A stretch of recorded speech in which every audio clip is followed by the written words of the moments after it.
gonna die. I'm gonna die. I'm gonna die. I'm gonna die. I'm gonna die. I'm gonna die. I'm gonna die. I'm gonna die. I'm gonna die. I'm gonna die. Have you ever had a panic attack? That's what it feels like. There's a bursting feeling like a balloon that's one breath away from explosion. You're not sure whether your arms and legs will shoot off. Not sure if your internal organs are going to burst. Pretty sure your heart is going to go at any moment. Or it could be that your head goes bang. It's both helium light and 500 fathoms pressured in that moment when the pressure strikes. In the midst of the panic, the thing that held out somewhat surprisingly was my bottom. I must have clenched. I could probably have cracked a walnut. But I was grateful, with hindsight, that my panic was not compounded by a farty puff, just as my world was ending. I was particularly grateful because the panic struck on my morning commute on the way to Bristol Temple Meads, and a farty puff in such a confined space would have been frowned upon. After 4 hours of fitful sleep, I'd run for the train, so I was out of breath to start with, and I knew something seismic was happening when I sat down and realised that my legs were still running and my chest was still heaving. I read Metro. I put it down. I was sweating like a heavyweight boxer and under just as much attack. I can't cope. I can't cope. I can't cope. I didn't want to die in a metal tube full of weary people. I didn't want to die from such indignity. Another porky office worker who should have gone to the gym. Another gullible idiot wrapped around the fingers of too many expert manipulators. A failure. At Temple Meads, I got off the train, 3 stops short of work, but an absolute necessity. I walked to the end of platform 3, outside the station canopy and into the light of an alien landscape. The bleak industrial ruins blended with rusty signs and invasive weeds. The brightly coloured house fronts to the south signalled that normal lives were being led in this city, and I felt as detached from normality as if I were from Mars. And as the Virgin train drew close, I wondered in that moment whether I should be cut in half by its front wheels. It wouldn't hurt for long, and then it would stop hurting for all the moments of the future. But my legs wouldn't move fast enough or with enough resolve. So I teetered off to a metal post, slid down its length, and sat on the floor to cry. It was a messy and impressive kind of a cry. My face turned into a purple tap, with liquids bubbling out of my eyes and soup flowing from my nostrils. I moaned from a place that was neither my vocal cords nor my stomach. And I wondered if possession by a sprite explained my ills. Perhaps it was the sprite that let out the farty puff. Because you know, I wouldn't. In that moment, I didn't feel like I was going to die. I didn't feel like accelerating my death. I felt relief in acknowledgement that I could not keep going for a minute longer. You won't be surprised to learn this wasn't the plan. Wife and kids? Tick.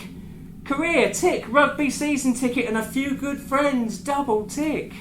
I was ostensibly pretty sorted. My 50th birthday party back in July was a great night of laughs and drinks and some of the best prawns I've ever thrown on the barbie. I didn't walk around with a wedge of watercress between my teeth, and there was even a hint of a flirt with Julia from up the road. It was safe enough, and at my age, a flick of the eyebrows is enough to cheer me up. But that was back in the summer. It's winter now. It's been cold for a very long time. I blame the system, society, Radio 4, The Middle Class, John Major, Tony Blair, Steve Jobs, Ray fucking Winston. I blame Sarah, my wife, and the rest of the world too. I blame everybody, I do. But I blame them all a teeny tiny bit compared to how much I blame myself. I replay the causes and the effects, whole years of being and specific seconds, of specific minutes, of specific days that have shaped my life. Don't worry about the money, darling, I said to Sarah in the early days of our marriage. I was doing well as an architect and she was a management consultant with one of the big five. When the children came along and she didn't want to return to the 18-hour days and weeks away with clients in Aberdeen, I agreed, readily. But there was this, public school, she said, and my heart sank in fear for the products my children might become. Then I saw the fees per term, and my heart, as well as everything else and my bank balance in particular, dropped to the floor. I remember the moment when I first had a bet. I won £100 on the Rugby World Cup and an 18-21 win for Tonga. I remember realising that the £100 had been reinvested without return, and then, as if scripted, I won big. I won 4 figures for a £20 accumulator, 6 horses in separate races on 3 courses, all came in. £1,071.32 after tax. That felt good. No, that felt amazing, and I felt lucky and excited, pleased and proud. So I kept going, little bets, but often, like stolen kisses, except this was more seductive than the neighbours. Illicit, thrilling, virile, addictive. The children grew bigger and grew personalities with likes and dislikes and passions that needed funding. Nothing extraordinary, nothing too extravagant, but just a little bit more than we could afford compared to our contemporaries. Dance classes, art classes, costumes, go-karting, gaming and white label Chicago hip-hop. Through all of this, Sarah grew more beautiful and more vibrant. She worked in a gallery and had a flair for design. She liked the clientele and loved hosting the open nights for new collections. She drank dry white wine and slipped a pistachio between her lips. On those nights, I made sure I was at home on time to look after the kids. It was an increasing rarity before 8 p.m. as my workload exceeded my capacity, and my journey home was always interspersed with checking and placing bets. Well, the mobile phone is a wonderful invention, but it makes your weakness omnipresent. And I was weak. I was sorry I had neglected Sarah. She was sorry she had slept with Greg. I was sorry I hadn't placed a bet on it. I thought the odds on her infidelity would have been astronomical. I'd be a rich man, we'd be a rich family, and the recovery of our marriage could have been done in style. The reality was tense, before and after. Sarah lashed out, and I took it because I thought some of the accusations might be true. Even though Sarah didn't know about everything at the time, there was enough to be going on with. How many times do you have to hear that you're a failure, unreliable, a rubbish father, a limp lover, lazy, selfish, weak, before you start to believe it? Not once, no. The shock transcends belief and you put it down to anger and grief and projected remorse because the judge in this particular judgment, it turns out, has been screwing Greg in the stockroom of the gallery in the High Street. It penetrates the second time, like frost, with each cold blast forcing more depth into the cracks that have appeared.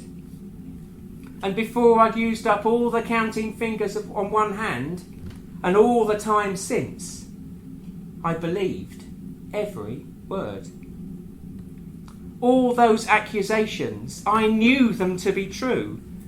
That knowledge, that belief, that certainty, it's a lump of stone in my heart, jagged and heavy. They'll find it in the post-mortem. Cause of death. That's what the coroner should say.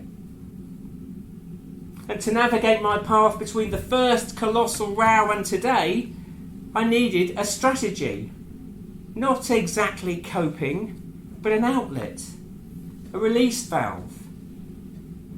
What I remember most clearly is the moment when the blood first started to run. The kitchen knife across the palm of my hand, close to the tendons, I learned in A&E, my blood both vivid and ruining the salad. The betting? Yeah, it's out of control. The cutting? The slicing of skin, the letting of blood, and the vinegar pain of being lazy and selfish and weak? Hey, that's the one thing I think I've managed quite well. And I admit I don't fit the stereotypical demographic, and I've ruined a couple of shirts along the way, but it is what I do when I need to.